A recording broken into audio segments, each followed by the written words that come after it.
tell the story? Should I tell the story? No, you tell it. Wait. She's a cool mom.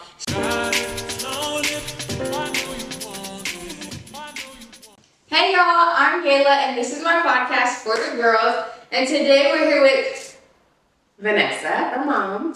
my mama. And so today's episode is just kind of like asking my mom things you're afraid to ask your mom. So I told her, I was like, Mom, you gotta be like real because it's gonna get, these questions are gonna. Okay, so I did the Google form thing again where like you guys can leave questions, and then me and my sisters threw in questions in there too because we want to know her answers.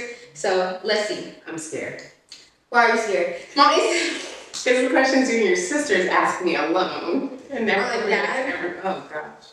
Okay, let's just get right into it for real. When did you lose your virginity? Why, jeez?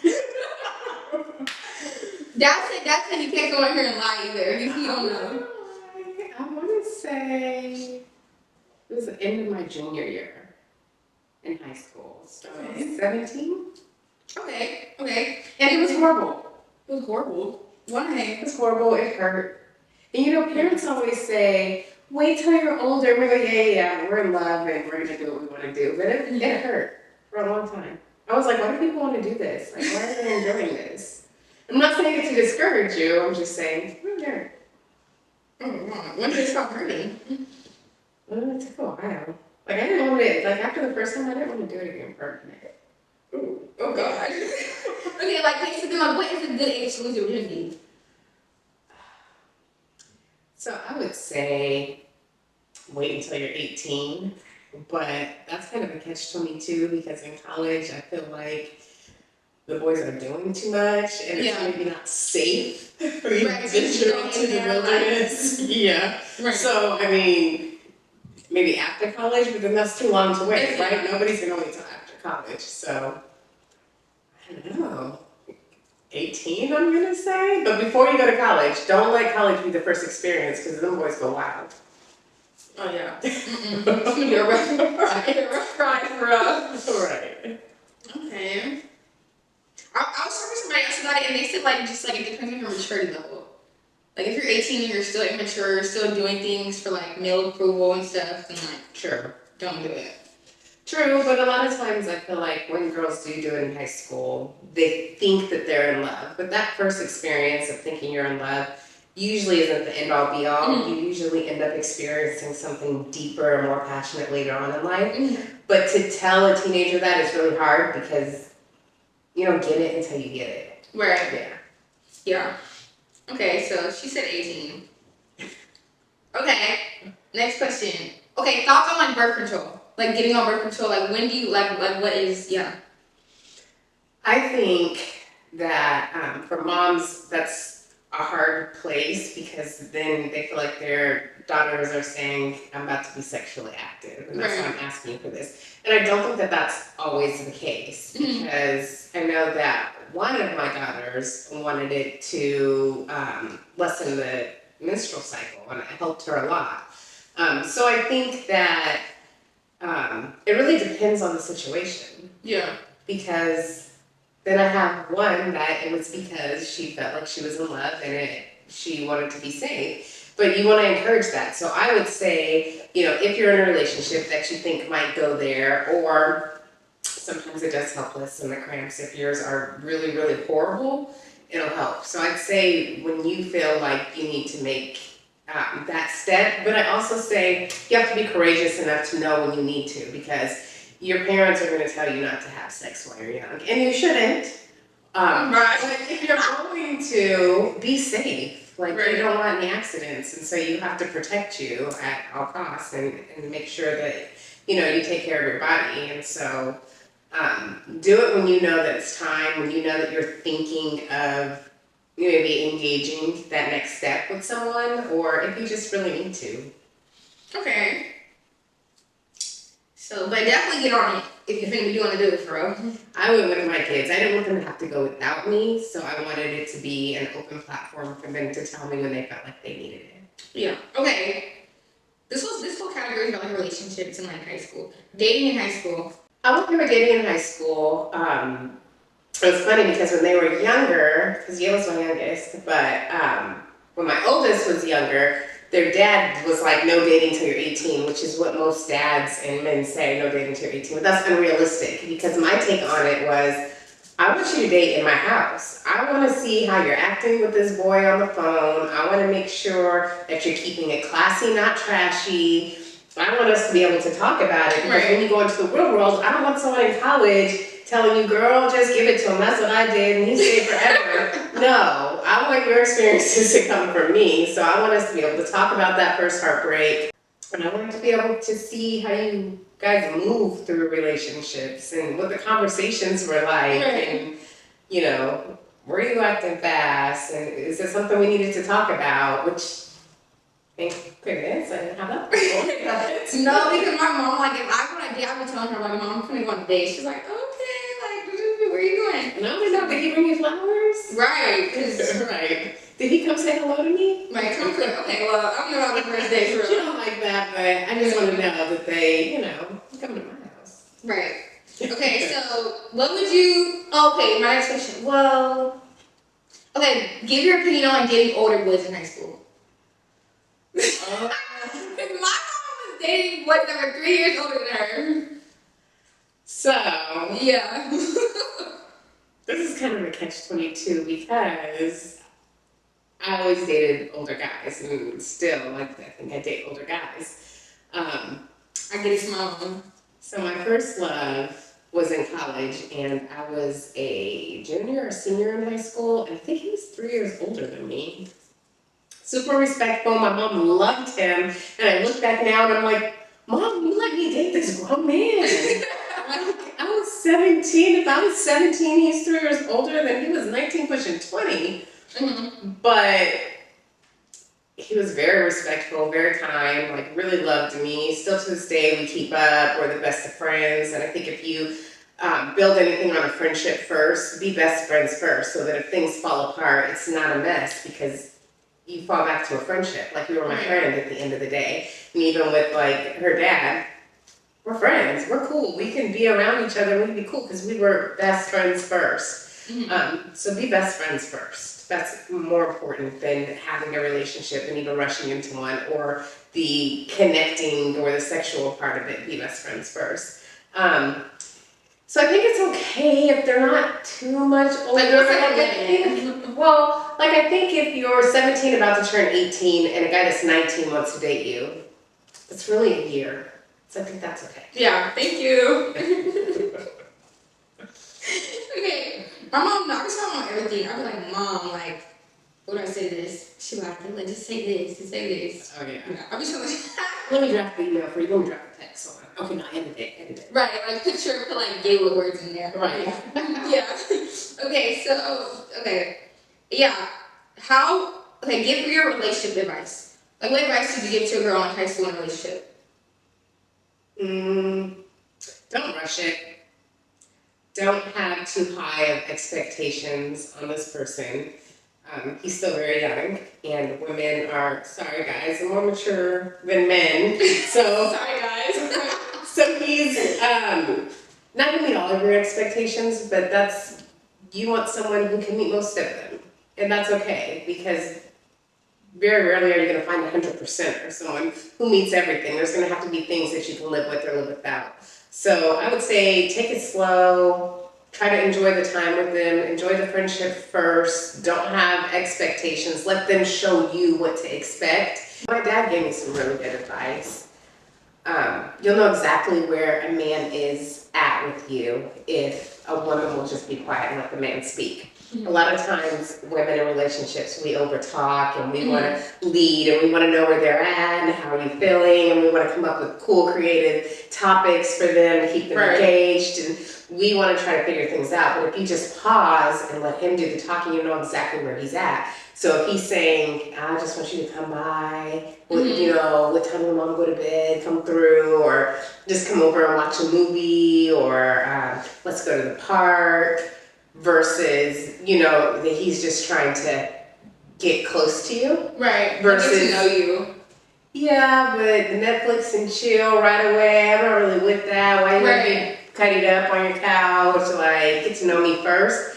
So if the conversation is going in the direction of, what's your favorite color? How many siblings do you have? What was your childhood like? What do you like to do in your free time? Like, what makes you happy? What kind of flowers do you like? Then he really, really wants to get to know you. He's trying to figure out, like, what makes your heart happy and how can I do that? Right. And so pay really close attention to where that conversation is going, because men will show you. They'll tell you. They just put it all on the table and they will let you know. If all they're talking about is how cute you looked in them jeans and your little waist, you got a nice booty, that's where he's at. Then you know. Yep. Yeah. You know what to expect, and then don't be upset when he begins to act like that's all he wants, because that's all he talked about. You knew from the beginning, you just weren't paying attention.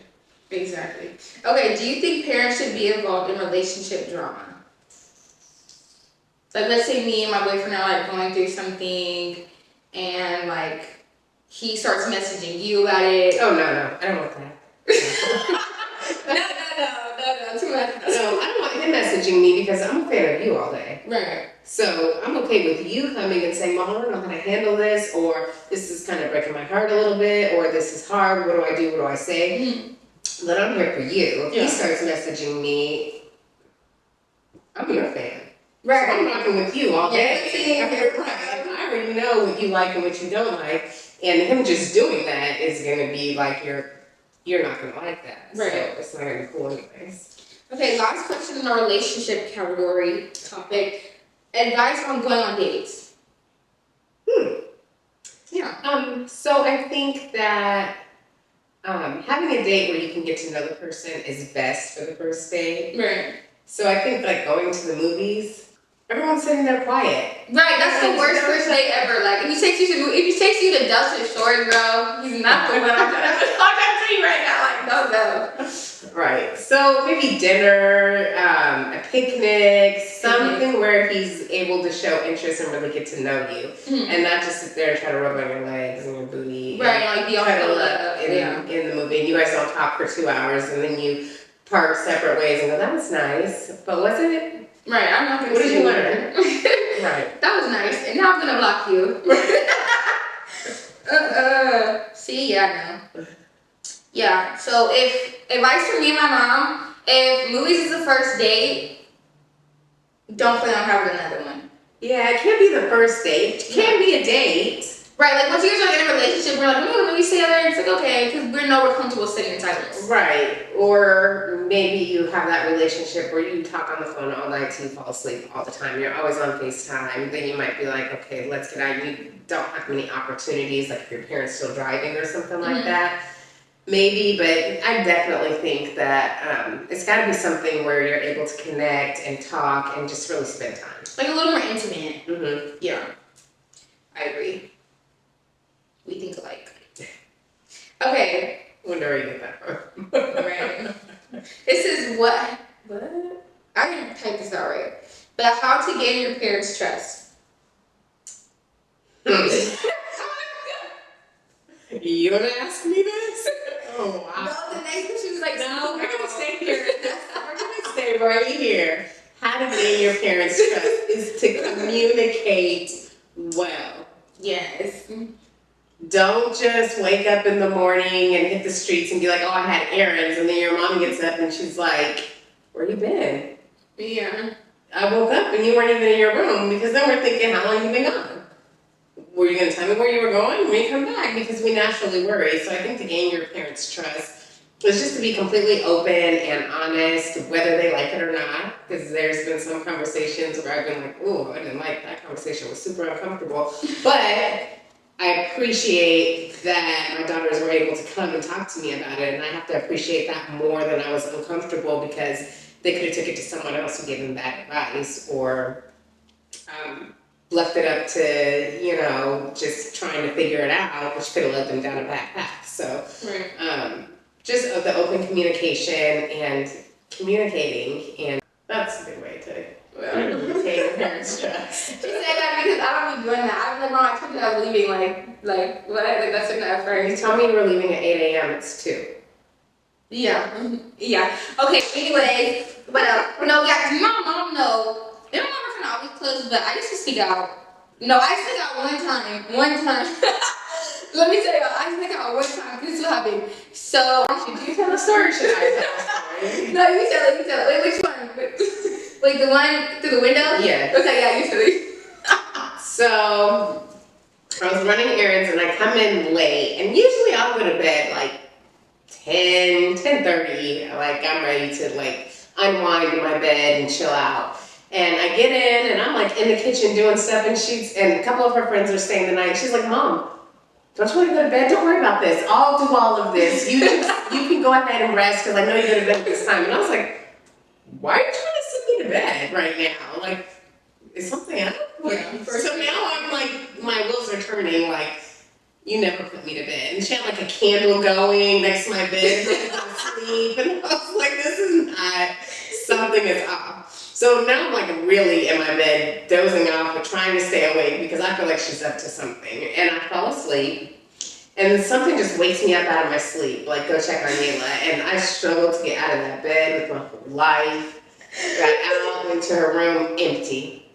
Window open, room empty. And I just stood there for a second, like, for real? And then one kid comes through the window, hits the bed, hits the floor, and I'm just standing at the doorway the whole time. And then the second kid comes in, rolls in, the third kid, and then Yayla rolls in, and they all go, "We did it! Oh my gosh, we did it!" They started high-fiving, and I said, "So, where y'all been?" I was like, Mom, my friend outside, like, he just needed help. Like, he's locked out of his house, so we went outside to go help him for real. And then, this was like middle school. The whole time, me and my friend group had like made a flyer for like all of us to sneak out and like all go to the park and hang out. Blah, blah, blah. And then she saw my phone and she was like, "You made a flyer, Yayla?" And I was just like, "Well, you know, yeah, A liar to sneak out. yeah." But that was way back when, you know. So if you snuck out and you don't think that you can get your parents' trust back, you can. This is the testimony. Yeah. But it was a story for the books, you know. And like, it was a nice moment. Wow. Okay, drinking and smoking. Like, you know, some parents are like, "It's okay because it's in my house." Like, Oh, I don't agree with smoking at all, but that's personal because I'm like, what do you get out of it? It's just gonna ruin your lungs. There's no real benefit to it. It's not like it gets you high. Like some people smoke weed because they like that or whatever, and I'm not condoning that either. But I'm just saying, you know, the health risks.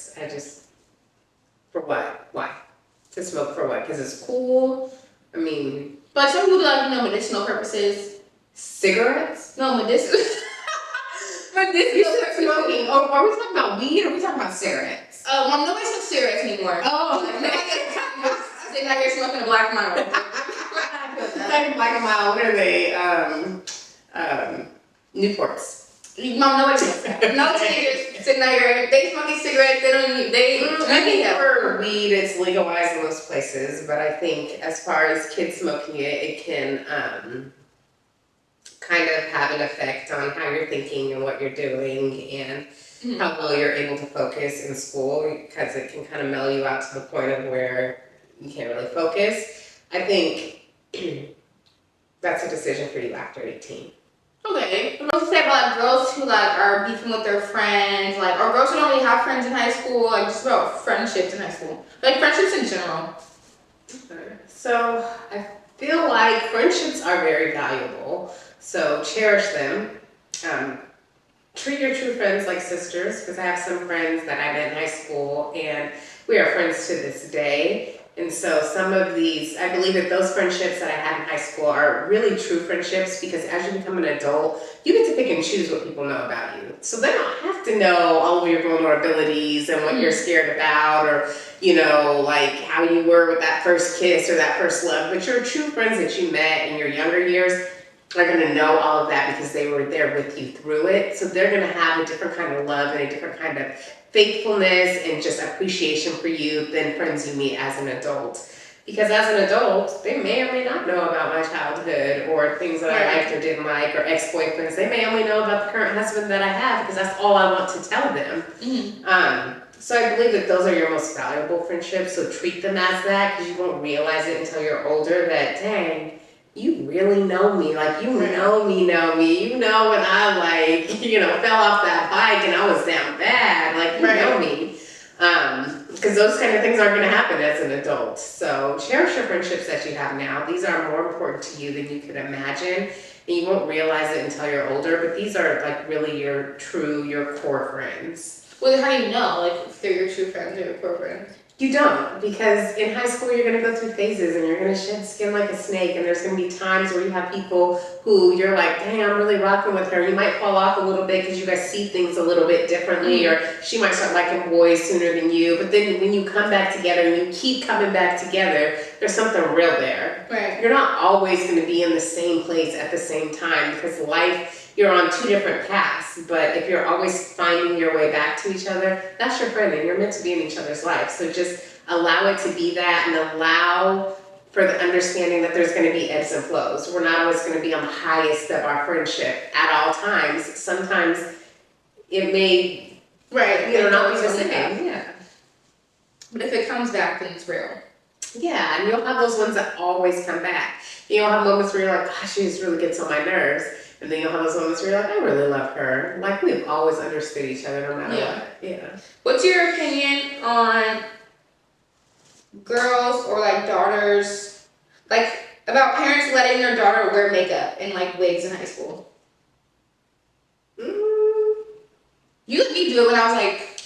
Yeah, I was more opposed to it with my first child, because I was just like, why? I just really wanted it, not because I was against, like, fake hair or makeup. I just really wanted to make sure that she embraced how beautiful she was, just in her own God-given skin and with her own God-given hair, and that she was okay and comfortable in that. I think I battled with, are you doing this because you think this is, because you're defining beauty as this fake hair that you don't have, or this makeup, or these extra lashes. And as I got past that first daughter, I realized that you guys know your worth, you know your beauty, and I feel like with all my daughters, yeah, you might wear a weave, or you might want to try a wig, but you'll always also rock your own hair, and you'll also be okay with your own lashes and no makeup, and I think that parents who have issues with it, that's usually the core reason, is because we don't want you guys to define beauty by the things that you're adding to you. We want you to know that you're beautiful in your own skin, like you were beautifully, wonderfully made. And I think that once as parents see that you get that, we become more and more comfortable with, okay, I understand that you are changing your hair up just because you want to change. Right, something new. Yeah, and it's okay to want to rock your hair, want to rock, really long hair, and, maybe you want to wear makeup just to doll yourself up. So I think it's okay as long as you understand how beautiful you are and your authentic self. Period. Okay, what about bikinis? Yeah. So I was opposed to bikinis at too much of a young age, because I didn't want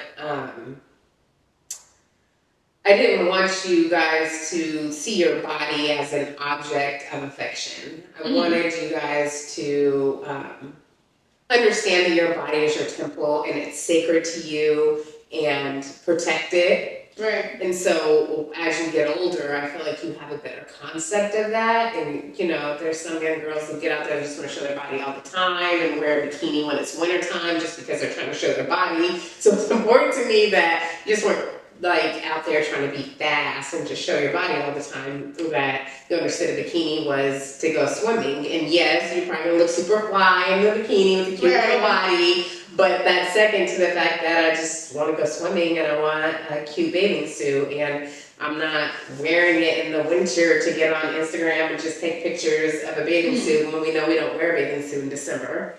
Right. So I'm okay with bikinis, but for me it was after high school. Because you let us wear bikinis like now. No, I meant like after you started high school. Oh, so not in high school. Okay. Yeah, I didn't let my kids wear bikinis, and I didn't in middle school. I had to be like in high school. Yeah. I feel like most things are like in high school. Mm-hmm. Like once you get in high school, then you're free. Okay, what is a good age to start shaving, and like what is a good age to get wax? So I say wax probably like junior, senior year, if you're gonna do that. I mean, back in the day as old school moms, I knew I stopped after 21, but it wasn't something we talked about. It was, you keep it low and it wasn't till after 21. I think for like waxing of the eyebrows, I think that depends because some kids come out with their dad's eyebrows. Right. And sometimes they can look like a unibrow. And, I had a friend of mine who their daughter had the really thick eyebrows and it was kind of making her depressed. And while I didn't want my kids to start shaping theirs until they got, a little bit older, and I wanted them to like be in high school and at the place where they needed to take care of their hygiene, they were about to start working and could do that on their budget. But I really think that's up to the mom because, some of those kids, like her daughter did have like really thick eyebrows and it was like a unibrow and it was making her depressed. And, for your mental well-being, wax the eyebrows. Yeah, that's really it. As far as like shaving underarms and legs, I think when you start having the hair and it starts becoming a lot, you need to shave it. So my next question is, how should I come out to my mom? Or how should people, sorry, I just copied it from the Google thing. How should people come out, like as in their sexuality? I'm guessing. Gay or bi. Again, it goes back to building a relationship with your parent. I know for some kids it's not as easily. They're like, my mom's not as understanding. Can't talk to my mom like you can talk to yours. But I feel like it's those things that we're most afraid of. When we actually do it, it's like, oh, God, that wasn't so bad. And I spent the last week agonizing over how I was going to do this or how it was going to turn out. And my advice would be, be you. Love how you love, because at the end of the day, that's the most important thing. Like, we all need love, and you have to be comfortable to love the way that you love. Whether people understand it or not, it's your love, and it's your life, and, love the way that you love. And so, I mean, if it were my kids, I would want you to just tell me, like, this is how I am, this is who I am, and this is how I love. Because at the end of the day, I want you to be happy. Right. And your parents should want you to be happy. So they may not like it, or they may be like, okay, I love you. So if that's how you love, then that's how you love. I love you, and I'm here for you, and I'm rocking with you every single day of your life. And if that's how we're showing up, that's how we're showing up. Okay. Actually, I feel like when parents are like, ew, like, are they against her kid being liking a certain person? Like, why does it matter? You're not loving that race. Like when a guy's gay, like, why is your mom so against it? She's not the one dating the man. You know what I'm saying? Like, I hate it when my friends are like, oh, he's so fun. We lost another brother to being gay. And I'm like, first of all, he was never yours. He was never going to be yours. He was never going to look at you because he don't like women. So you didn't lose anything. Right. He's been on that side. So Let just it go. celebrate for him that he's happy because he wasn't. You didn't lose anything because you never had it. Because he was never going to gain He was who he was. Okay. Right. Okay, my next question is, what are some things all girls should be raised to know? Ooh, that's a good one. Yeah, the last two are like good. The next one's from Serenity. Okay. What did it say again? What are two things? What are some things that all girls should be raised to know? All girls should be raised to know that they are beautifully, wonderfully made. Like, who you are is good enough. Amen. And it's just right, and it's just who you're supposed to be. There's no fixing it. There's no, I should have been this, I should have done this. You are who you're supposed to be, and yes, you can continue to strengthen that and be the best that you can be through your knowledge and your wisdom, but you're who you're supposed to be. If it's a beautiful supermodel, that's it. If you don't feel like you're the prettiest person, there is something beautiful, beautiful in you. Because there was a million people fighting for your spot, and you made it. So you are. Yes,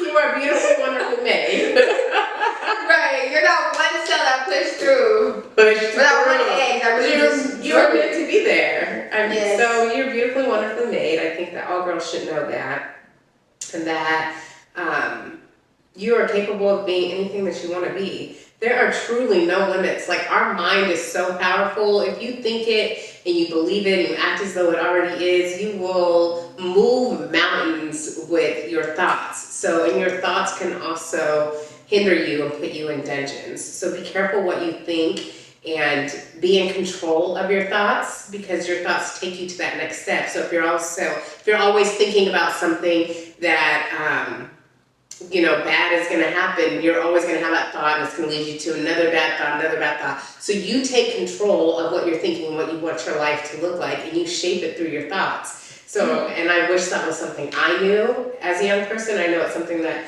I really was driven to teach my children about, is that your thoughts, that's your playground. Like, you become who you want through your thoughts. I shared with my children, that when I was really young, we didn't have a lot of money growing up, and me and my sister used to always talk about what our weddings were going to look like, and what our status was going to be. And I always said, we always lived in apartments, and I always said that I was going to live in this big, beautiful house, and I was going to have these fancy cars, and these were just our dreams. And I had written a letter to my daughters that one day I woke up and I just realized, oh my gosh, this is my life. Like, I have a big, beautiful house. I have a couple Mercedes Benzes, and I dreamed this as a little kid, and I kept thinking that it was going to be me. It was going to be me. And no matter what my life looked like, I knew that I was going to hit the level that I needed to hit. So just be careful of your thoughts, and you are in control of those thoughts. So if they're bad, change it. Drop it in that moment and change it. And I wish that someone told me that. Yeah. Because, like, what is this one quote I always say? If you deserve it, the universe will serve it. Yes. So if you think that you deserve it, the universe will give it to you. So just think positive. And if it's good and right, you deserve it. Why not? Exactly. You deserve anything that you think you can have.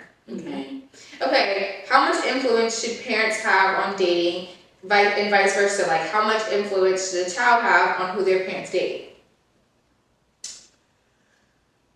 I feel like influence is something that you gain over time. It's kind of like you're raised with that influence over you. So when you say influence, I think it's kind of already embedded in you, like how much you allow a person to control you or not. So some people have more control than parents than others, but I feel like when my kids are in relationships, like I said, I wanted them to date by the time they were juniors in high school, because I wanted to be able to give feedback. I wanted to be able to give suggestions. In that, I do understand that they're not going to take everything that I say, but I'm going to give it anyways, because you might not need it right now. Right. But 10 years from now, you'll be like, ooh, my mom told me this when I was in high school, and it didn't resonate in high school, but now I get it. So, and I always tell my kids too, like, sometimes as parents overspeak, and you're like, oh my gosh, I don't need that right now from my mom, but listen to it. Listen to it. You may not need it right now, but later it may show up in your life as a gem that you're so happy you at least listen, that you didn't block her out, because you might need it 5 years from now. Right. And what was the other part of the question? Like, how much influence should a child have on who their parents date? I think the same thing. I think that they should be able to give their input on how that person makes them feel. I had all daughters, so I want your input. Like if this person's making you feel creepy, or you really don't like them, or the vibe is really off, like, I value that. I have daughters, so I'm going to be able to have you around like that. You make them uncomfortable. Why do you make them uncomfortable? What would make me uncomfortable? So I care to know how they feel. That doesn't mean just like vice versa, that 100% of the time that the parent's going to do, like break up their boyfriend because the kid doesn't like them or whatever. You have to find validity in it, because some kids could just be like, I've been used to having my mom to myself all this time, and I don't want to share her. Well, right. So that's selfish, because she wants to find love and she wants you to grow up. Yes. Yeah. That's a good answer. In both ways. Yeah. Dang, Mama, that's the end, Queen. That was all the questions? Yeah, that was fun. Well, I hope I helped to answer some things and some questions. I hope that you guys put your questions in there that maybe you didn't feel completely comfortable asking your mom, and hopefully you felt comfortable with my answers. Yes. Thanks, Mom, for being on my episode. We will see you guys again next week. And next week, I was going to tell y'all what we're talking about, but I'm not going to tell y'all. But what do we want to know? No, but I can't say. Okay. I can't say. Next week, guys. See you next week. Peace.